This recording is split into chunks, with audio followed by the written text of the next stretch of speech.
When you are logged in at app.evvnt.com, you will see an Add Event button in the top navigation bar. Clicking that will take you to the Quick Submission form. This is the same form that you will see if you click Promote on any of our event calendars. There is an option to use an advanced form, which will break up the form into additional steps and allow for a few more pieces of information that may not be required. We'll be looking at the quick form in this video.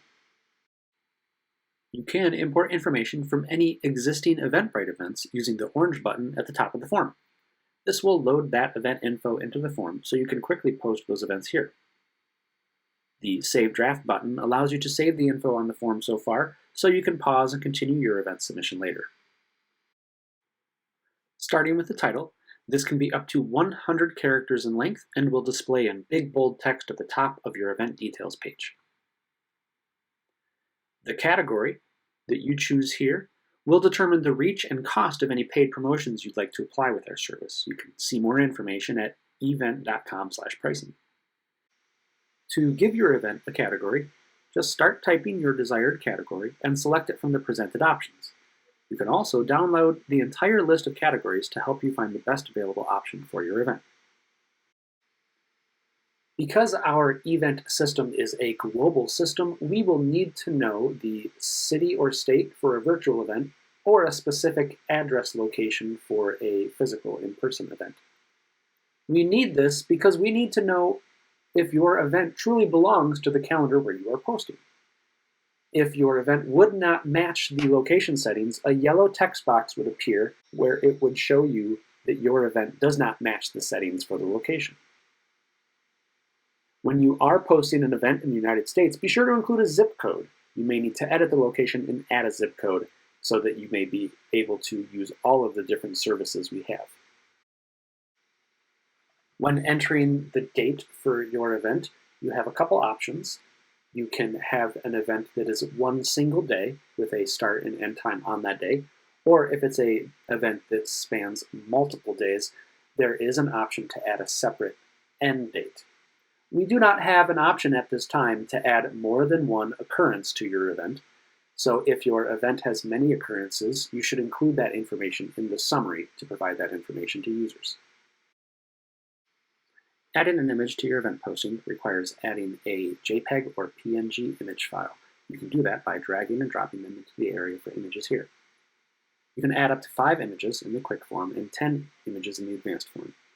This means our system can choose the best option when we are posting your event to other sites, giving your event the best appearance on the variety of sites we can reach in the case that you syndicate your event with our service.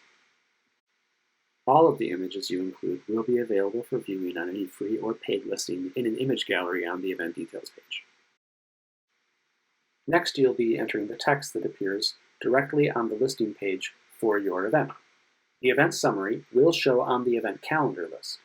That means when a user is browsing the events on our calendars, they will see this specific text for additional details that they may need to know before deciding to learn more about your event. Below the summary is the description, where you can enter up to 5,000 characters for a nice long description of all of the details related to your event. You should note that if there are links you would like to include in the description, please omit those as they will not be clickable, and include those later in the form in the URL or links section. The next bit of text you can add are any tags or keywords that you think would help anyone searching for an event like yours.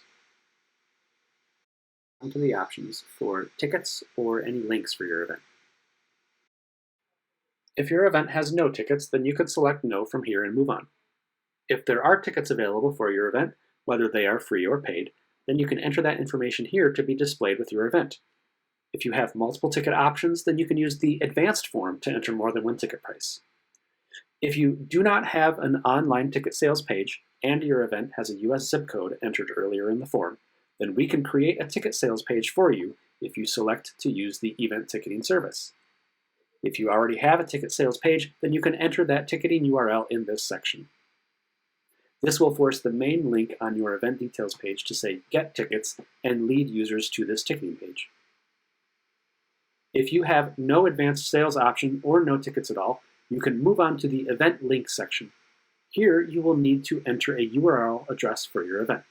This can be any page online related to the event, the venue, or the host.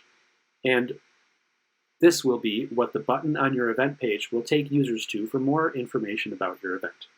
In most cases, a URL is required. The advanced form will allow you to enter multiple different types of links for your event. Finally, you'll be asked to enter contact information, which will be displayed publicly on your listing. Please include some information so users can contact the host for any questions they may have related specifically to your event.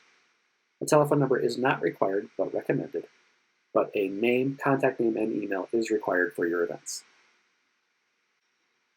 Clicking Continue will show you the preview of your event details page. You'll see the image or gallery of images. You will also see the category that was selected, along with the title, date, and venue location. There will be a call to action button with the particular link type that you selected. Below the location map will be specific tickets that you have listed available, contact information, and any other links entered in the form. Clicking Continue here may ask you to create an account or log into an existing account. If you are already logged in, you will be able to submit your event as a paid promotion or a free listing. You can use any existing premium event credits here, or you can buy credits to use for this event or post it for free. If it is a premium event, then you will see the list of sites where your event will be posted based on your specific category and location. If you select the free option, it will be posted to the one site listed here. If that does not match the site that you started with, it may be that the event location or category of your event does not match the settings for that initial site. Whatever you choose, your event will be submitted to our system, and once it is posted, an email will arrive in your inbox with a link to the event report. You can also navigate to My Events and see the report there. If you need to edit any information for your event, clicking My Events at the top of this page will take you to a space where you can manage the existing events.